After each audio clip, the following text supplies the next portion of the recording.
Desiree, the value of mentorship and to bring it into the organization, can you just repeat your thoughts? Because I'm thinking that the 4 key words that we've used already has something to do with what you're asking about.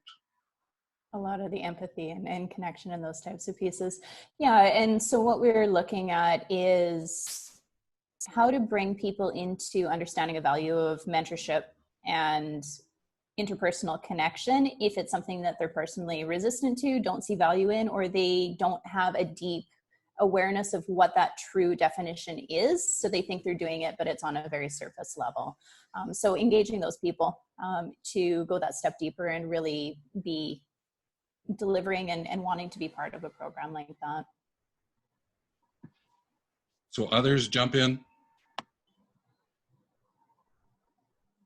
So one of the things with the whole situation that you explained, and organizations or leaders in the organization to recognize the value of mentoring, what I've found is that if I can link it back to an actual business problem that they're trying to solve and use it in that context, that it does seem to help take their awareness of what some of the benefits could be. It helps raise that awareness by tying it back to a business problem. A large part of that working is dependent upon, is it formal or informal mentoring that you want to put into practice in your organization, or is it a blend of both? Because if it's a blend of both, then we definitely do need to be able to identify a business problem that we can tie it back to, so that from a return on investment perspective, that we're going to be able to say, here's the return on investment. By implementing this, you're going to reduce employee turnover by, say, 5%. How much do you lean on data science when you're having those conversations, Doug? I think it is a blend of both. And a lot of times I think the struggle that we're up against is that there's not necessarily the linking data, because there's also foundational structural problems within a work environment where you don't necessarily have these skills defined. You don't necessarily have all of that information as your base. If it existed, then it's very easy to make that argument. But when it doesn't exist, you're almost like, because you have the background in mentorship, this helps, this training helps. But you don't always have that data science to lean on to develop that strong ROI case. So I don't know if you can speak to that at all, insights and any brainstorming on that. So one of the things that I talk about quite often is, and I think hopefully this addresses what you're after, is the whole idea of the culture assessment to determine mentor readiness. And I'm a huge proponent of that, because what I've found is organizations have said, yes, we want to implement a workplace mentoring program. And then when you start to kind of peel back the covers and find that they've tried it before, it didn't work, they've done this, they've done that, and it hasn't worked. And by doing the work, the culture assessment piece, we're able to find what some of those barriers or barricades are going to be to moving forward. And in some cases, one of the common ones is communications, or the lack of communication skills, or one of the most common ones is crucial conversations. Nobody knows how to have those crucial conversations. So I think if we can kind of find that happy medium in there someplace, where we're doing some sort of assessment, cultural assessment, and we still focus on the idea of a return on investment based on what is the business problem we're trying to solve, I think then we can get to a place where we can at least start to open the door a little bit, so that the understanding will be there. Thanks for that, Doug. I'm in the midst of proposing and putting together a new culture assessment, so I haven't completely gone off the rails. Okay, good. This is where we're at. I agree. If you want some questions that you can use as part of that, sort of the icebreaker questions, just send me a note and I'll Yeah, fire we'll them touch off base. to you. Yeah. Yeah. That would be great.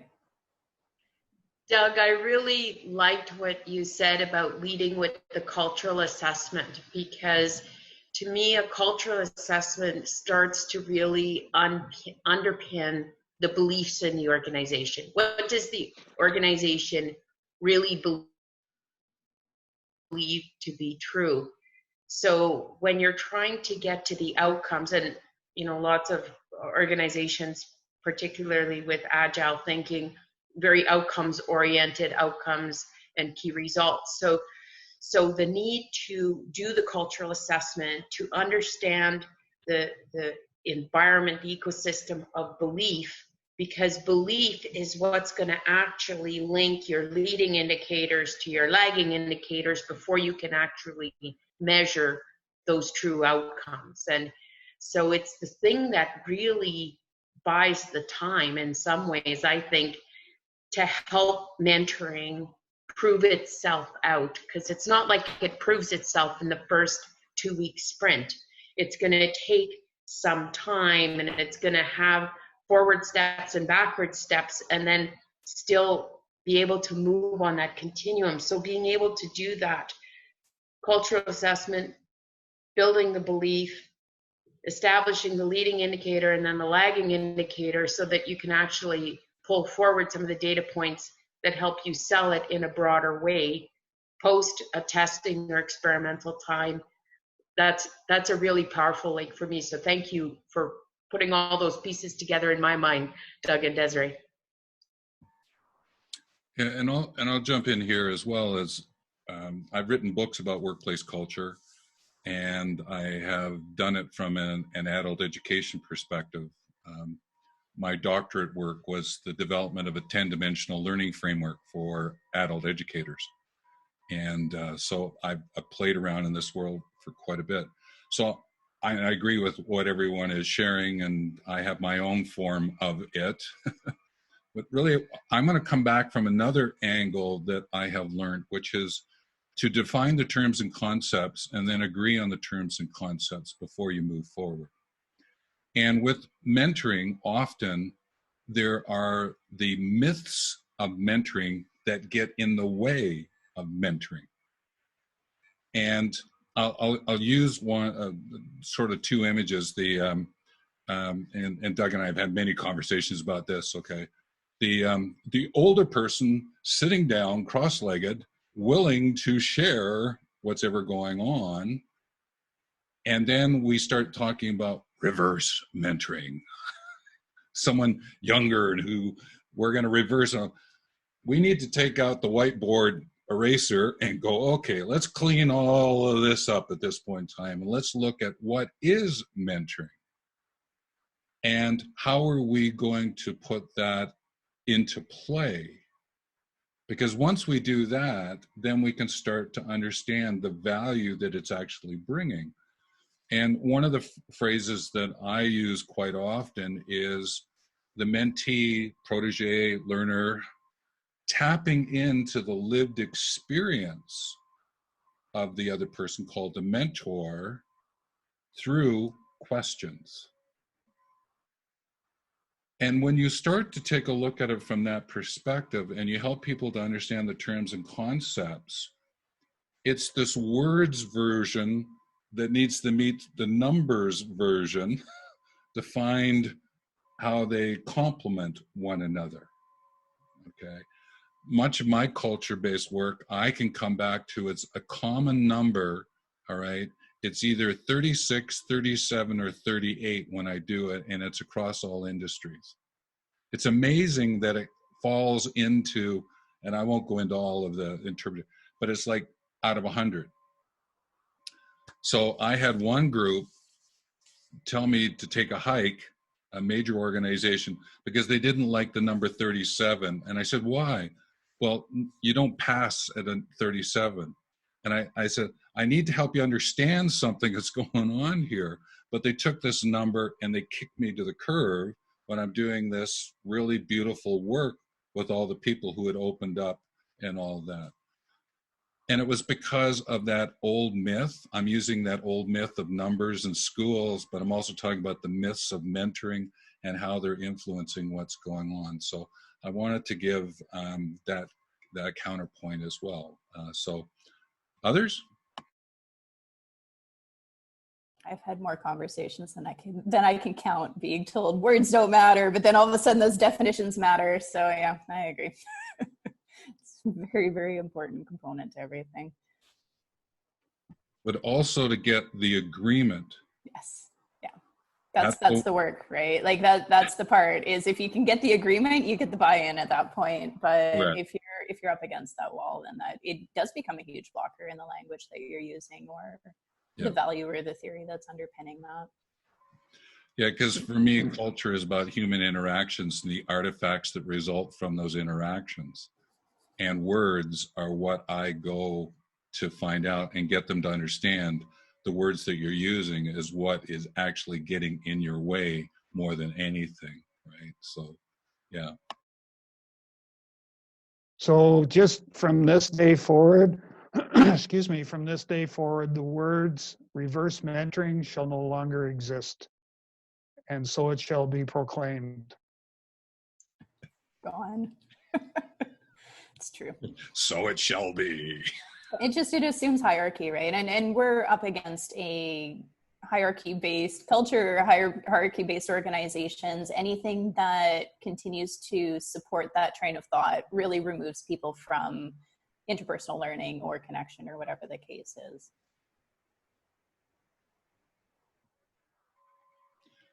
The numbers story, though, I think that's an interesting one that over time it might be worth exploring, especially with IMC. And also, if you join us on other conversations, it's sparking me to go, I think I may have to just go look around just a little bit more and see what's out there to bring the numbers story to the world. Yeah, and I mean, just for context, in my organization, we're highly driven by NPS. So of course, you've got your employee engagement surveys, what's your net promoter score within the company, those types of things. And that's actually what's driving your policy and your ability to engage in providing training in a certain area or a specific type of program or whatever it is. So we're not going to fully remove that, but exploring how to communicate within that context to be able to share the value of mentorship is really, really important to being able to bring visibility to it as a benefit. And I think for those who are new, just putting their toe in the water, because conversation one has a little bit of that flavor, is really listen to what it is that we're sharing here. I'm not trying to be prescriptive, but there is a new word that I think we need to add into this world, which is called rescript. The story is shifting, and we have to do a rescription of the story. I call it the restory. And to take a look at what this means is because if you attempt to maybe dig into the mentoring world before and what it's going to be now, you're going to have to bring the best of it forward. And that R word that goes with mentoring, which we're no longer able to say, then it's important to understand that as you move forward in terms of looking at the value of mentorship in the workplace.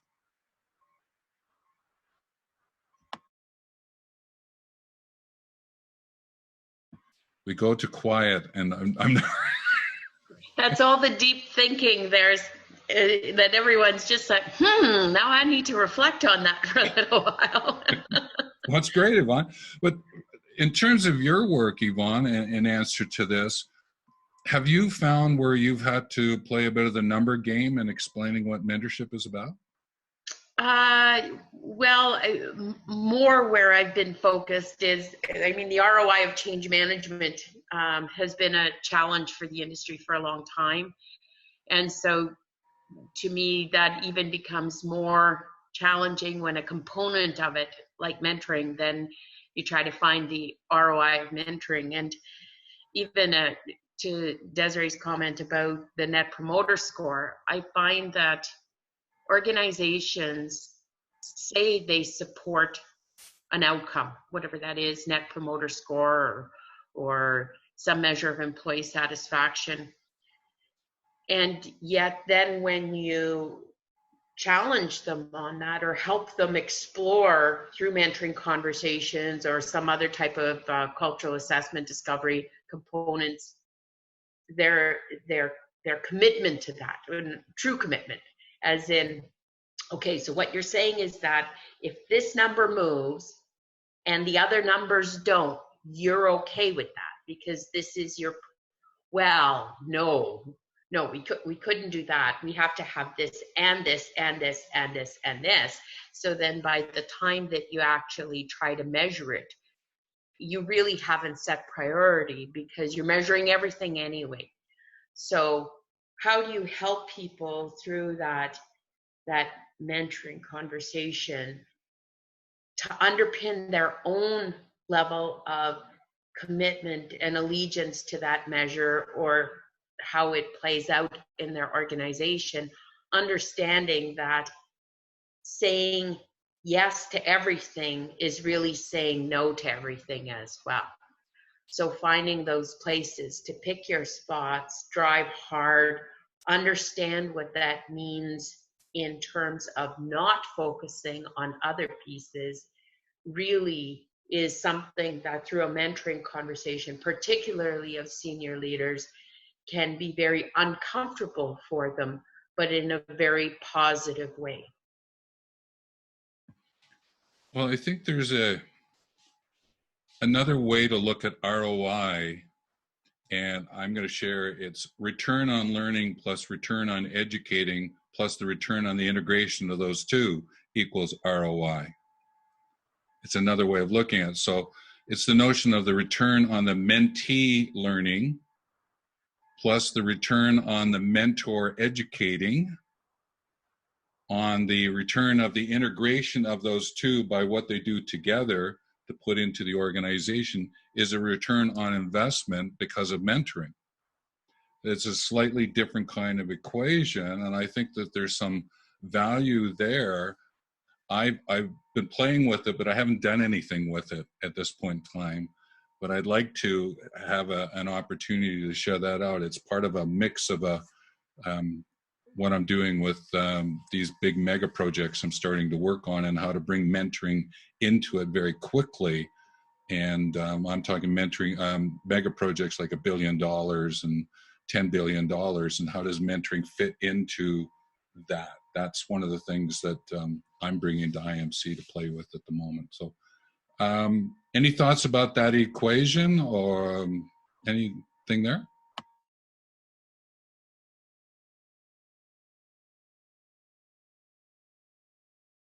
I like how it ties all the different variables together. Instead of, return on investment is, in its simplistic terms, is, you invest some money and what am I going to get back as a result of that investment? And where with the equation that you provided, it's heightening the awareness of what the variables are that are part of that story. It's balancing off what I'll call workforce learning, workplace educating, and the workplace agility, agile, like Yvonne was mentioning, and bringing all of that together is what I'm attempting to play with. So yeah.